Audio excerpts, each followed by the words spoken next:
Good morning, good afternoon, good evening, benvidu, whatever it is in your area. Welcome to Under the Lamp. This is episode 1. I'm Hexagrams, and I am joined by so many great players here. First of all, we have Hello, Elk. Oh, sorry, you cut out there. Hey, sorry. Good morning. We have Elk. We have got Masaa up top. Hello. The Quiet Storm. And also HarryHook. How you doing, Harry? What's up, everyone? I know Harry from way back when. I know what your old name. So this is the very first episode of Under the Lamp. Welcome to the support group, as it were, of all of Under the Lamp. And we're just going to kick it off. Like, we had a great idea of what we're going to start the show with, and we had all of this stuff. We had a great outline, and then the developers made a new update. So let's just jump extremely right into it. We've got hero pools now.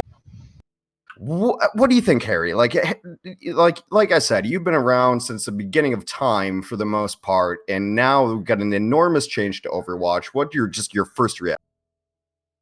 Okay, so for me, I think I honestly like it. Like, many pros say that it's gonna be very hard to make a strats for it and that stuff, but I think in order to fix the meta, which doesn't have a fix, you need to do something crazy, right? Which is this, honestly. Like, this can be the change, but I think Overwatch still need more heroes, but that's a good step, honestly. Yeah, it does seem like an extreme reaction. Where do you want to chime in? You look very eager to talk about. Sorry, did you say? You cut out. Yeah, you cut out. Sorry, Elk. You seemed very eager to talk about this. Like, what's your reaction? So I was a player who really loved goats because you kind of got to perfect execution over like a 6-month period, which is really cool to like see and be part of in Overwatch League. But I agree with HarryHook. I think it's only going to bring the individual skill of people up, and I think you'll see a lot less coordinated plans. But I think especially moving forward, like, not only does it give subs on a team more time to maybe practice heroes that might end up being meta if bans happen, but it also gives you kind of like a refresher each week so fans don't feel like they're tuning into the same comps and the same maps over and over, which I think is really good. It's a really interesting take on it. And before I go to Masaa, it's like, you've been a sub. How do you think that being a substitution and this new hero kind of pool plays into? I think it will be really good because, like, I pretty early in Goats meta started practicing BAP. Like, as soon as Baptiste came out, I started playing BAP because I thought that was my quickest road to playtime. And BAP didn't really see play really until we ended up with like the double shield spam meta for a bit, and I hit top 10 on multiple accounts playing BAP, and I was like really comfortable on the hero. And I think having like more fluidity inside of Overwatch League will give subs more playtime, especially with this new change. Really interesting. Masaa, you're quiet as always. I know that can be you, but it's also my fault for not asking you anything earlier. Like, just, do you have any response to what these fellows? Well, I'm on the other side pretty much. I'm a bit more skeptic about it. It's a big change, and like, as it currently stands, Europeans being skeptic. Yeah, it's in our blood. It's in our blood. We have to be. So it's such a big change. It will kind of like make or break the league, especially like the setting they have now. That like weekly the meta changes. Is it gonna be just like pro bucks where you just run around shoot people, or is it like actually gonna be much more in depth? You know. Because like I grew up in a team environment where you grind the nitty gritties, you like grind the same comp, try to like perfect it just to like the absolute maximum and just try to make best of it. But I feel like it's just a spit on the face when you have to like switch comps every week. But that's just like me. I know like a lot of people are like really excited for it. And so am I. Like in ranked, I really like the change in rank, but not like that big of a fan in pro play. Okay, sure. So now we have like the player perspective. If you can take your guys into another pair of shoes, so to speak, and say like, what do you think of the viewer experience by this? Let's start with let's just start with Masaa. Yeah, for viewers, it's gonna be like much better to watch. Like nobody like to watch like GOATs for how many months we even had it. I already like blocked it from my mind, so I can't remember how long we played it. Like no one likes to watch it for that long. So it's gonna be make a much better viewer experience, much more like fluid, fun, pop-off moments. But just for players, it might be getting a little bit to their heads at some point. Okay, Elk, what do you think? I'm gonna watch more Overwatch League this season than I did ever before because of the change. So if any viewer is like me and didn't enjoy watching GOATS matchups for 6 months, I think it'll be great. Harry, the bridge up. What do you got to say? Yeah, I pretty much agree with both them. Like, I think from viewer perspective, like seeing like bans and stuff like with the hero pool, I think like I don't know when they like for example like did ban like Reinhardt or Narisa or something like that, and maybe you had the opportunity to run a McCree or a Widow and pop off, and people want to see that.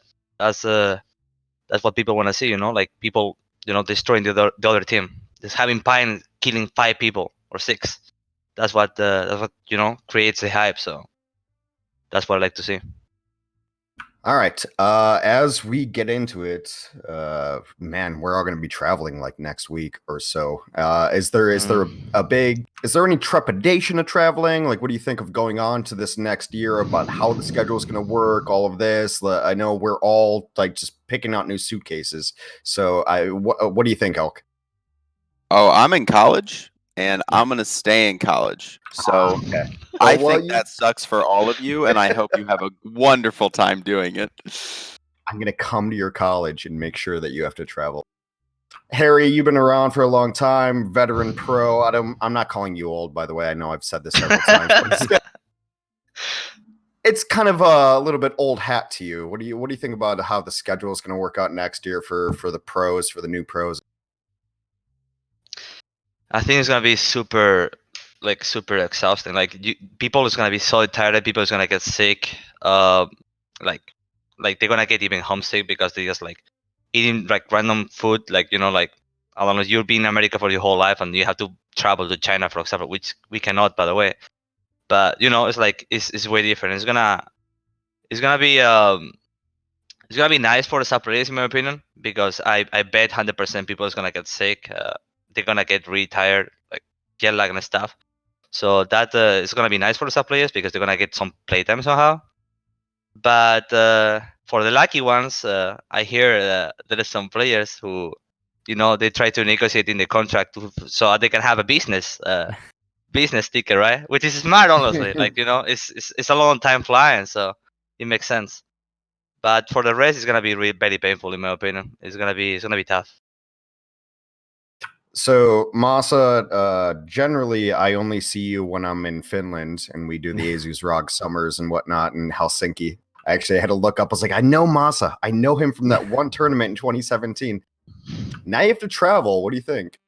For fans, it's like insanely good that we get homestands pretty much all over the globe. It's like, and it's gonna drive up the hype even more that we have like games in China, Korea, Europe, pretty much everywhere. But for players, it's gonna be like, as Harry said, it's gonna be really rough. Like unless you have the first class negotiated into your contract, you're not gonna have a good time. Like imagine, especially now with if the weekly changes go through, which I kind of doubt that there's gonna be a new meta. Like imagine, okay, you play 1 week in Paris, next week you have to start practicing new comp. Oh yeah, you have to go to Korea. You don't have time to like reset anywhere. You have to get back on the grind in like some hotel room, eat hotel breakfast. You can't like relax. So it's gonna burn out a lot of people. A lot of people gonna get sick. But I guess that's the name of the game these days, and you just have to survive the best you can. I guess the question I have, and maybe Sumi can answer this, I don't even know what the practice looks like here, just based on how hectic the schedules. Do you land on Monday and start practicing Tuesday, Wednesday, then off again? That's a really good question because I don't know either. I just work here. Same. I can't same. imagine from like an organizational standpoint the cost of getting the infrastructure. Like unless the league's providing infrastructure for practicing, how are you going to set that up with such a quick turnaround? Like you're going to need to be really proactive at like securing PCs, securing an environment you can actually practice in. I don't know how you could do that easily, especially when you have like so many teams looking for that exact same need in each city. Yeah, well, you're living that university life where everything's just provided for you. College Overwatch is actually really well staffed. All right, guys, we've had I think like 3 or 4 patches since we even started thinking about doing this podcast. So just patch notes, changes, anything that you think of that has been good, that's been bad. Let's start with Harry. What do you got? All right. I would say like for example like the last patch, right, with the buff of McCree, nerfing Baptiste and the stuff. I don't know, man. I feel like everyone is scared to play something else, except in, like in open maps when they play dive. I feel like the people try, you know, when the patch come out, people try like the teams try to run something, like something like meta wise, you know, like double shield or whatever. See how it goes. If that doesn't work, they move on. But they try. I feel like they try to copy the best teams. You know, for example, like Shock. When the people see Shock playing like a comp, which is the best team pretty much, and it's like, they pretty much stomp us. But honestly, like they're most likely gonna stomp you anyway, right? Because they are the best right now. So people copy that stuff and they try for like I don't know 1 week and 2. It doesn't work. They just move on to something else. I don't know. It feels kind of boring to watch, but I think there is like way more space for Hammond Tracer in this meta, and I don't think people realize it. Honestly, it's a shame. Yep. Elk, what do you think? Don't nerf Bap. I love him. Please unnerf him. Let me solo carry games on that hero. Diva's playable kind of now, which is really cool. She hasn't really been able to even be like thought of as a possible pick for a while. I agree with HarryHook. I think Ball Tracer is good in a lot of spots, especially against the slower support comps. I like the patch direction. I like the frequency of patches, and especially with how quickly they've started doing them now. Even if a patch is a little rough, I'm not worried about it lasting for 3 months. I'm worried about it lasting for like maybe 3 weeks at most, and Blizzard realize they mess something up and go back and try to patch it out. All right, Masaa, last word. Yeah, pretty much on the same lines that like nowadays Blizzard actually like patches their game more often than not, and they hit the like targets that you need to be like BAP and Sigma. So the game is going to like more rock paper scissors type of thing that you can't like run super greedy comps anymore. You actually get punished for it, and there isn't like one fits all comps like goats anymore that you can actually like play to your strengths a lot more. Mirror matches are not fun to watch, so I'm glad that maybe we'll get something different. All right, so we've gotten the general and all of that out of the way. Now let's get to a little bit of more specific stuff. What team do you think is the best team that's not your team? And let's start again up top with Masaa. Ooh, I don't know. I always want to say my own team. I have to rep the boss, but like That's why I put that caveat in. Yeah, it's gonna be probably Shock. They're still good. They were really good last season. They just have like the coaching staff, the player mentality. They have like a lot of things going for them. So Shock it is. Harry, I think you might agree, but let's ask you anyway. Yeah, pretty much I agree with Masaa. Like I think it's the best team by far. I think they're one step above, but I think there's like some teams, like for example Atlanta, which they're not that really far away, but they just need to like like improve a bit more. But yeah, Shock definitely is the best. Elk, you look like you might surprise me here. What do you got to say? It's Fusion because they have Alarm, and he's the best player in the league. Alarm is really, really good, but we'll see. Until they do it in the Overwatch League, I don't care. I don't care what your contenders record was. I'll be sad, but if he's on Zen, I think Fusion are going to be the best team. Looks like it's going to be good. Let's go the complete opposite direction. What's a team that you think people are sleeping on, that they're going to surprise you this year, right? A team that no one really knows about. Let's call the Scrimbucks in. Let's call all of this in. Elk, what do you think? Oh, go to me last for that one. Masaa, what do you think? Oh, I really can't talk about that much about the scrim results, but I feel like a lot of teams. It's so far it seems like it's all the same. You know, there hasn't been like any like major pop off. So I'll have to like plead the fifth on this one. Great answer. Thank you so much. Harry, what do you think? I honestly am in the same spot in them. Like even when I watch the scrims, I don't see the new teams like it's crazy, right? So I don't know what to say about that one. Okay, I'll fill in here. I think Valiant are going to do better than people expect. I think a lot of people put Valiant really, really low in their power rankings, and I think that they're going to be a middle of the pack team, at least. So that's mine.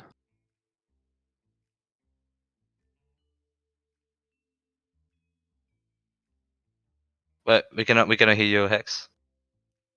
Unlucky. Hex, you are muted, sir. Okay, I'm Hex now. All right, ask. Hex agrees with Valiant being the actually #1 seed coming out of this Overwatch League season. Yeah.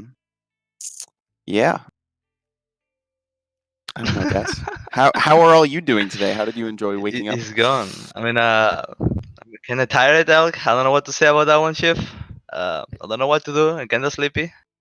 Fair. I didn't appreciate in Overwatch League. It's kind of nice because you can like wake up and like practice Overwatch pretty much all day. But in college, it's crazy because like your only practice time is at like 8 p.m. at your most tired and dead, which is a really weird uphill battle. So which college are you at? Harrisburg University for Science and Technology. Yeah, I knew I recognized that. You guys are spoiled out there. Yeah, the chair looks nice, dude.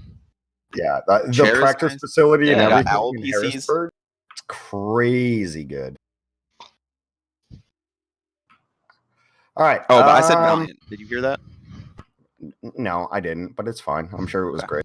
Yeah, I think Valiant are going to be middle of the pack, if not above. So. Well, that's interesting because there's a lot of players in Valiant that a lot of people don't even know. So who's the rising star we need to look? Gig and KSB. I think both of them are very, very good in their individual roles and are both very smart about the game. Okay, well, let me suss it out to the both of you else. Who's a rising star as a young player that we maybe don't know just coming into the league? I know we have this weird like rookie of the year and like Hoxall was rookie of the year and doesn't, you know. But like who do we not know, Masaa, that's gonna come in and crush? Well, I'd have to kind of say KSP too. The kid's kind of clean with it, and I'm kind of biased towards like more Western players because I don't, for example, follow Korean contenders at all. So I really have like hard time hyping those guys up because I really don't know about them. So it's probably for me it's KSP. He's like really good at the game. Do you have a different answer, Harry? No, I totally agree with that one. All right. So next year, playoffs, everything happening. Who do you just have as like the front runner? Like in the NFL, we have the Patriots. Every year, you expect the Patriots to be good. Every year, we expect the Shock to be good, but not that team. Who else? What do you got, Elk? I think my top 3 for that would probably be at least guaranteeing themselves a playoff run would be like Atlanta, Fusion, and London. I'm torn on London. I want to say London is my third because I know a lot of the players on the roster this year. But again, it's a completely rookie roster, so maybe it's a little harder to kind of guarantee that. I think a lot of people have Atlanta up there as well. What do you think, Masaa? Well, of course I'm going to say I'm obligated to say Atlanta, but yeah, us maybe Titans and it's so up in the air still, but I'd kind of want to say New York. They're probably still good. You are muted again. Our podcast now. Yoink. Stolen. Harry, I think I assume at least he was going to ask you. Yeah, so. I guess I can answer. For me, I mean, the top 3 would be like the playoffs. I mean, obviously Atlanta is gonna make it. I think. I think they're playing very well. Like at least when I'm watching the scrims, they are in a good spot right now. I don't know what else though. Like maybe New York too. Like New York is like it's kind of weird to say, but I think that it's kind of like half and a half. Like I don't know what's going on. I don't know what's gonna happen, but I think they still have like the good hand. Like I think they can make it easily. Are you worried at all for New York, both of you, since you put them in your top 3, given that like they kind of traded away Mecco? Because that was something that I don't really know how to think about, because I thought Mecco was like a really huge part of New York. Yeah, right. I don't know. I don't even know about that one. I was so like, like surprised when they do that, but I don't know. Maybe they just traded for money or something. I don't know. I know it doesn't make sense to me, but I think they don't need to be like scared of anything. Like when I watch scrims, like I don't know. All of my base information is just by scrims. I think they are doing pretty good. So I don't know. It is kind of odd to not say Mano and Mecco, right? Yeah. All right. So to that note, who do you think right now, based on all the moves and everything that's happened in the offseason, who's the best tank duo? Right? Yeah, I'll give you a second. I see all the retraction. It is a good question. So, Harry, what do you think? Just first thoughts. Oof. Oh, Gladiators. Gladiators, Space OG. Space OG. I don't know. The thing is, like with the Diva patch, there is a lot of people trying the Rhine Diva, right? So if you go for Rhine Diva, maybe you go for Shock, right? For example, or Gladiators, because Space is a very good Diva. They have OG too. But the thing is, like overall, like you can also play Orisa. I don't know Orisa what Orisa Reinhardt. Like double shell. And then I'm lost, so I don't know what to say about that one. So in overall, I cannot have a specific one. But if you say like Diva Ryan, I would say Gladiators could be very good at it. Space OG always can be in that conversation at the very least. Masaa, do you have an opinion on?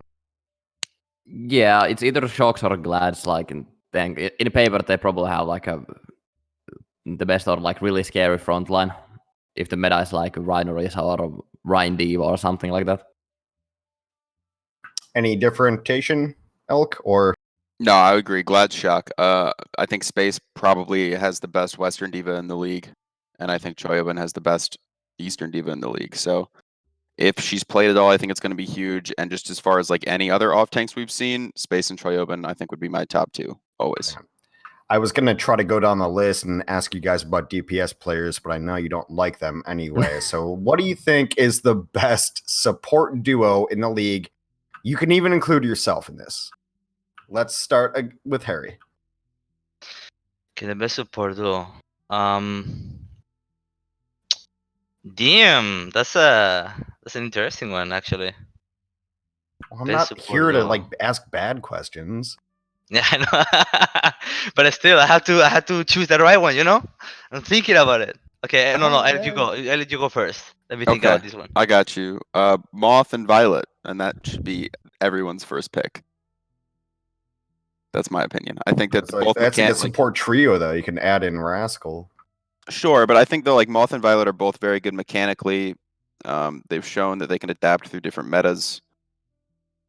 They've both like won at this point a championship together and like lost heartbreaking BO7s versus Atlanta with a C9. So like I think that they're going to be the strongest duo throughout the next season. Even if Shock don't win the league, I still think Moth and Violet are going to perform really well. Let me give Harry even more time. Am I wrong in thinking that Violet struggled a little bit in like stage 1 and stage 2?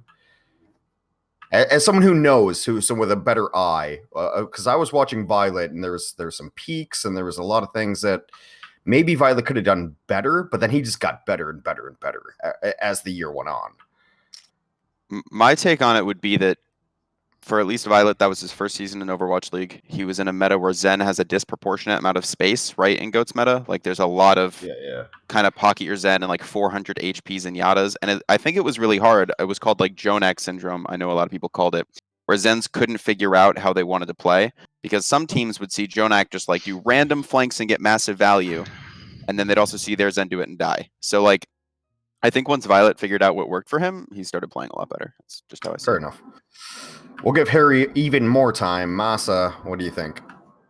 Well, the shock super duo is pretty good, but I always feel like, for example, the New York Excelsior, like Jonak and Anamo combo, has always been like really good, like duo. The peel that they do to each other is insane. If you go look like the VODs, and it's just their synergy seems like really on point a lot of the times. No love for your fellow countrymen? Nah, no, they're always up there, but I don't know. It would be kind of cheap to say like Goose and Shaz, but they're always solid. They're always Yeah, solid. yeah, You're never going to get a exactly. bad performance out of them. It's a nice play. Are you ready now? Are you ready, Harry? Do we have an answer? I was ready before. Okay, so I agree with Mass on that one. I don't know, like, so the thing with Shock, so pretty much they've been the best team for a while already, right? And I don't know, like, if they have like Jonak and Anamo there instead of like they're like Moth and Violet, I just wonder how good they will do. You know, like if it will be like it's the whole team which is like bumping like Moth and Violet. I don't think so in that way because they are very good still. But I just think like Jonak and Anamo they still honestly like better in my opinion. I don't know. They just always been there. They always been inconsistent. Like they always pop off. They're just that good. Yeah, so we talked about like Big Goose and like how that's just super consistent, but Jonak does have that X factor of like you might just win a game against. Yeah, I mean, I think. Sorry Go if I ahead, cut you off. No, no, Yeah, yeah, I I'm think sorry. No, another thing I to should have consider- directed that better. Oh, no worries. Another thing to consider, I guess, when picking the best support duo, which might make me change my answer, is what metas they played in, right? Because like we've really only seen like we saw Moth a bit in season 1, but Moth and Violet as a duo we've really only seen in season 2, where for the most part they played like 2 compositions in the entirety of the season, which is kind of crazy. With like obviously some flexibility, but for the majority of it. Whereas I guess for Animo and really Jonak specifically, we've seen him for 2 consecutive seasons, and Jonak, especially in season 1, showed he can play like Moira, Zenyatta, Ana, all at really, really high levels. So I think that might make me kind of sway towards New York too. So, who do you guys think is going to be broken next season? There's always a hero that every pro thinks is broken. What's going to be broken next season? Masaa. well, this is gonna be a highly biased answer, but Lucia still. Now that the Baptiste is gone, you don't have to play like Babsen. Lucia's gonna be just like 100% playtime. But like I don't know, the game is starting to slowly move to the point that there isn't like anything like super broken that like carries games on its own, you know. Now that it's more like teamwork, creating space for your team, stuff like that. But I just feel like it might be Lucia will get like that spot this. And you're smiling through that answer as Yeah, well. it Harry, feels you good to be back. You agree, Harry? Lucio? no, I don't agree. No, I think May is the most broken character to be honest because you just delete May from the game or just ban him. It opens like possibilities for everything. Like you can run more Hammond if you wanna. Like you can just run even dive on it. Like the old Nano Genji. I think it opened possibilities to do like a lot of stuff. But with May inside, it just make it very hard to just not run May. It's just too powerful in my opinion. So May is gatekeeping at this point in time. Elk, do you agree? Yeah, so like any character who's not a support who requires 0 resources to do their job is already going to be like baseline strong. So Reaper, you can like give him speed and some healing and he'll do like a little more in a fight, but May is just like this unkillable CCing character who has a 0 damage fall off projectile that can 2-shot any DPS target. Her ult is the best ult in the game pretty much objectively at the moment. And she has wall, which makes holding chokes infinitely easier. So like everything about her kit is amazing. The only sad thing is for May players, they don't get to right click. Their job is to hold primary fire into the enemy team on repeat, so they get pretty upset about it. Oh, how tragic. I do agree with Masaa though. I think Lucio's going to be in a much better spot, and although I loved Bap, he was way too oppressive to the support line because it really made it so you could only run 1 or 2 different supports. May is the gatekeeper of fun in fandom. Map editor, it's just awful. You're making a new part of the map. That's my very small opinion. All right, I think I've run out of all the things I'm supposed to go through, so I'm just gonna kind of freeball this one. Who do you guys got in the finals? Let's just go big. Let's go big on predictions. Who's finals? Give you a second. Masa's pulling his hair out. Shock Atlanta would be my Atlanta. Shock Atlanta or Shock Lads would be my two. Okay. Well, give me another 30 seconds on why. Atlanta's roster seems to have a lot of depth, and they performed really well last season. So if they can match the success and actually use like the depth of their roster, I expect them to do as well as Shock did last season, which is a finals, at least showing up in the finals. Glad's roster also has a lot of contenders players I know, which excites me, and players I just know and respect already. Like the OGE Space Duo is a really, really big one for me. I think the support line for Glad's is always consistent, which is really nice. And also, I think Jaru is going to do a lot better than people think on Glad's as DPS. Jaru's been one of those players who's been around for a long time, and maybe some people don't know how good he is. What do you think, Masa?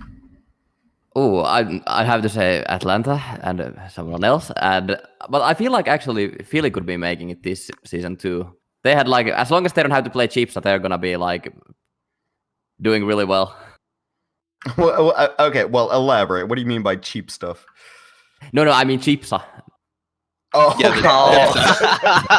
I guess now he's Pretty much got a the new same nickname. thing. Chipsa is cheap stuff, I guess. Yeah. So you think like if Carpe gets to play, and it'll be good? Yeah, like especially like if the weekly meta changes come, like Widow meta comes, they got players like Carpe, Doom meta comes, Chipsa will come off the bench. You think about versatile players, and you always think of EQO, right? Yeah, exactly. They have like a lot of depth and like proven coaching staff. They are gonna do well this season too. Okay. Harry, what do you got? Yeah, I don't think Philly's gonna do bad, but I don't think I'm gonna see in the finals though. I'm mostly gonna see. There's a way higher chance to see Atlanta or to see New York. I think, in my opinion, than anyone else. I would like to save my team, obviously, but I think we are like not in the way right now. I mean, we just reformed the whole team pretty much. Like we have new staff members. We are like we have the new office. Like we are working on everything. So I would love to say that one, but I think we had to work like a lot still in order to actually accomplish the finals. But for sure, I would just go for I would just go for New York. Honestly, I think they can make it.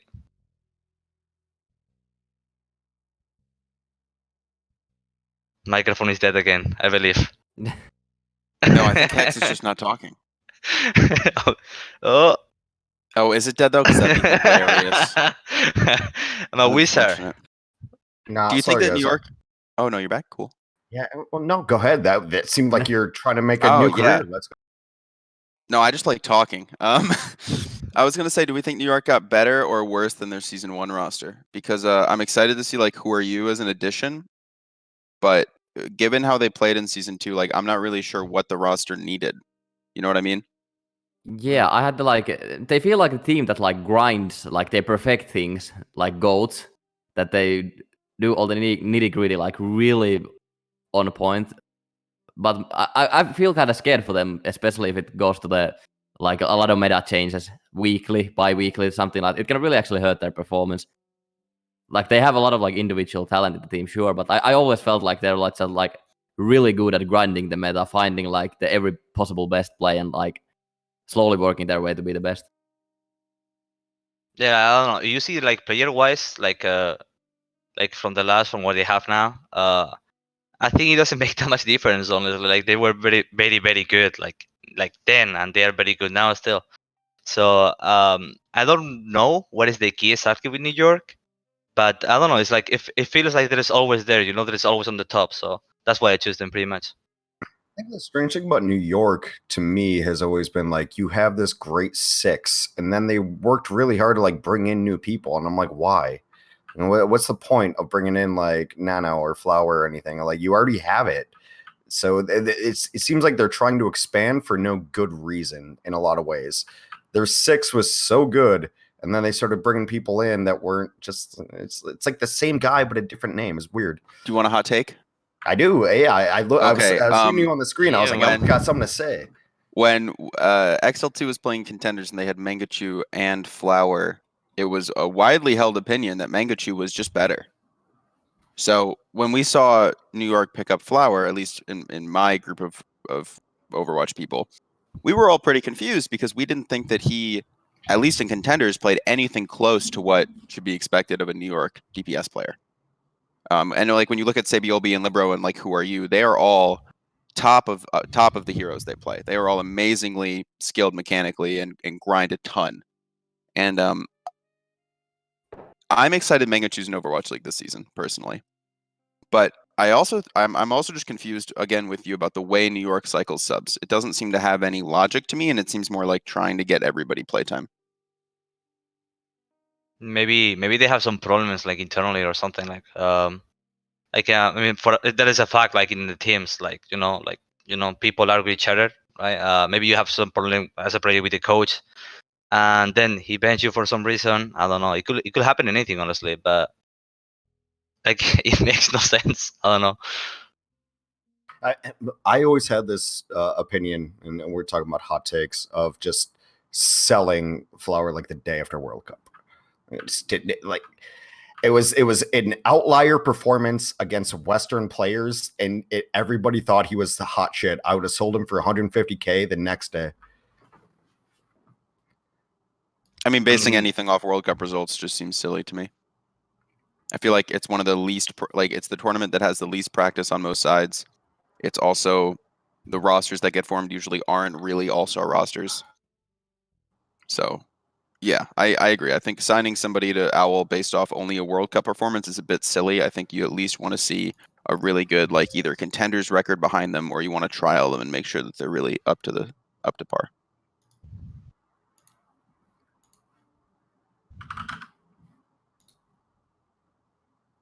How do you guys feel about World Cup, by the way? As I don't know how many times both of you two have represented your country, but I mean, the last one, Masaa, you wanna go first? I thought you were gonna talk. Yeah, I'm a bit salty. We did for the first time I was there, we kind of threw the whole thing, so I'm kind of salty. But it's a really nice like format for video games that like there's a your own country that you can hype up, and it's a really nice event. Like people are super nice. It's really well organized. Everything just works. I just wish there were more tournaments like that. I mean, for me, I don't think it was that beautiful. I mean, I've been in a couple of World Cups already, and the last one specifically, like we have to. I don't know about you, Mass, but I don't know. Like we had to play with each like table was like bumps on it. Like the mouse was like doing this, like. Oh yeah. It was so painful to play. Like like we had to even change the spot because like some of our players, for example, like the DPS, he has it. So I had like someone has to take that spot in order so he can actually aim. But I think the good thing of a World Cup though is like for the new players coming in, it's like a way to show you actually like you're good at the game. And for some people, it's very hard to show like their skills and abilities to play in competitive. The only thing they can show is just the SR pretty much, and I don't know. But I think in that way I like it honestly. Like it's a new opportunity for new players. So to follow up on that, if you think it's a great opportunity for new players, how do you feel about like, especially some of the more dominant countries like UK, US, and South Korea always having pretty much entirely Overwatch League talent as their rosters? Because that's something I've gone back and forth on, at least like not knowing whether or not Owl players being in it kind of helps set a nice comparison for some of the players from other countries who are playing against them and looking really good, or if it's denying opportunities to people who are in those countries who could be really good but never really get a chance to show themselves. I mean, as a like, I don't know, like you always want to be like you're like for your country, right? Like and the stuff. But I mean, I think that makes the more sense. Like have the best team and play it. But also, you have like these players who can actually pop off. So you can always have it like there in the bench and like put them out for some maps and see how it goes. And if they pop off, just do it. And in other teams, like I don't know, for example, in Spain, we have the last season me and Neptuno, and the rest they're not even in contenders, right? So there is always a chance for the players. Obviously, for OS League players already they have it. So I mean, there's no way any of the Brazilian players even get contracts without World Cup, right? So like it has its value in a way. Yeah, it is very hard.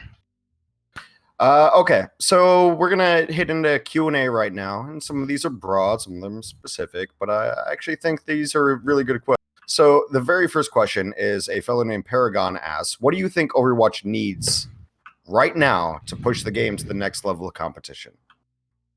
I don't know what that means, but I think you all will have answers regardless. Elk, go ahead. Cool. Give me 6 more heroes, and especially more maps, and give me some community tool that votes on map feedback. I want those 3 things. So more maps, more heroes, and a community tool that lets people say Paris first point choke should not exist. Those 3 things. All right. Well, that's just Reddit. Harry, what do you think? Yeah, I think with the hero pool, I think honestly we just need more heroes. Like I think the game will balance itself almost. Like every time you add a new hero, they'll either break the meta or change the meta, or maybe it helps the meta too. So it's kind of scary. But with the ban system, like with the hero pool, I think it can be good. You know, it just depends. I'm gonna ask Masaa, and then I have a brand new question. Yeah, I feel the same, that more heroes could be good. And to the Elks, like community tools, I feel like maybe like actually making map making possible in Overwatch would be like really nice to see. Like one of the best maps I've ever played in any game are usually like fan made or community made, because they know what players like. They know what like some high grounds over chokes are like insanely stupid, and it's no way in fun try to go past those things. So I feel like that would make a really nice thing. TF2 had some of the best community-made maps ever, and it was always really good time. Okay, since you all said new heroes, in 20 seconds or less, what's your new hero, Elk?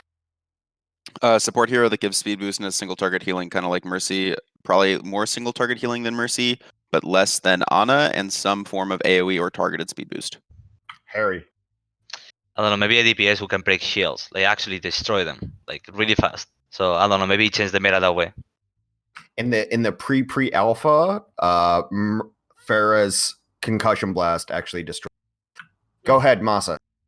Ooh, a super alert tank who has like a mobility boost, kind of like Lucio. That Lucio wouldn't be like 100% playtime. Something else that can like really replace the like the niche that Lucio's in right now. Okay. After that rapid fire, slow it down a little bit. Here's a question from a man or woman, whatever, a fellow named Omega TV99 says, what do you think the meta is currently? Or is there no meta right now since Orisa and Sigma got nerfed? Masaa, let's start with you.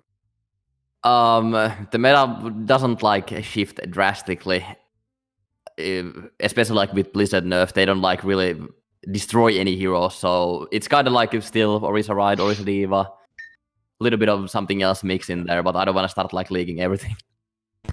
Fair enough. It shuffles more than it shifts, right? It's not a drastic shift. Alec, do you agree? Yeah, so I think that the 2 biggest changes are you're going to see more Diva, and you're going to see it kind of revert back to the Brawl style comps or Dive style comps. The only reason the Poke comps were so dominant, I feel like for like that really short interim period, were because BAP was just broken. So I think that now that BAP's nerfed, you're going to see a lot more Lucio Moira, Lucio Ana, and you're going to see a lot more Rhine plus some other tank. They right, Harry? I mean, yeah, pretty much Masa's right. The thing is, like, I was leaking stuff, Masa. You don't have to be scared. Everyone plays the same shit. Don't worry about it. So we'll keep your secrets here. Yeah, I don't know. Everyone, like I said, is pretty much playing the same. There's pretty much a lot of Diva Ryan, like he said, like Risa Ryan, but it's always staying the same way. Like, but this is like super playable still. For example, like I only see Moira going out only against dive comps, and I guess that, like, you know, you need to survive. So here's a very simple question. Comes from I can't say that name, so I'm not going to try to. Is McCree better than What? McCree better than Reaper? That's the very simple question. No, sorry. Is McCree better than Reaper? I mean, if you have a McCree versus a Reaper, I feel like your comp becomes way more dynamic. right? Like the Reaper comp is always hard engaging, and the McCree can just you win any long fight, even when the Reaper engages you with flash. I'd say yes. So yes, yeah. I was gonna. It's a really long-winded. Yeah, it was an informative. Yes, though. I appreciate that. What do you think, Harry? So McCree is honestly very strong right now. I think like with the new diva, you cannot just not play Pharah. So imagine having a diva and McCree. Oh, it almost makes it impossible. You cannot run in cost, you know. Reaper, in the other hand, like you just need to rush in pretty much. There is no other way. And even if you rush in, just remember you have the demon mate doing this. So it's very hard, for example, as a Reinhardt to play and shooting the hammer when you're like perma freeze. So there's no way to engage in, even if the Reaper is there, because the other team has I don't know, a Batiste or a Lucio to save you, like with the field, or with the speed boost. So it makes it very hard to make Reaper work. Plus the double shell is very very hard. Masaa, any opinions? You can say no. Mostly I agree. It's like 90% of the time McCree is better than Reaper, but I feel like in some maps Reaper, like where it's like really tight corridors, really like close quarters, then like Reaper can get the edge over McCree, but otherwise I feel like Cree can just like do so much more at the moment. Perfect. Well, this is a very pointed question, and I have opinions on it, but they don't let me have my opinions on the show. I'm just asking you guys. Do you think Europeans will actually show up to European homestand? Let's ask the Europeans. No, Elk, you just keep your eyebrows down, man. We're going to ask the Europeans. What do you think, Harry? Okay, so I mean, you have London, right? Which is a full Korean team. In my opinion, I will never go for it, like because as long as like if I know Overwatch and I want to cheat for my home team, sure. But otherwise, it makes no sense. Then you have Paris, which they still have French people, so at least it will make sense for me to go there, because I want to know them.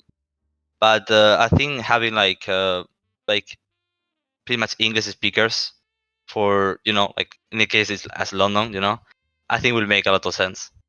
But I wouldn't go for it. But I don't know how many people is actually gonna go there. Let's get down to a yes or no. Will the fans show up? The European fans show up for the European teams? In Paris, yes. In London, no. Okay, Masaa.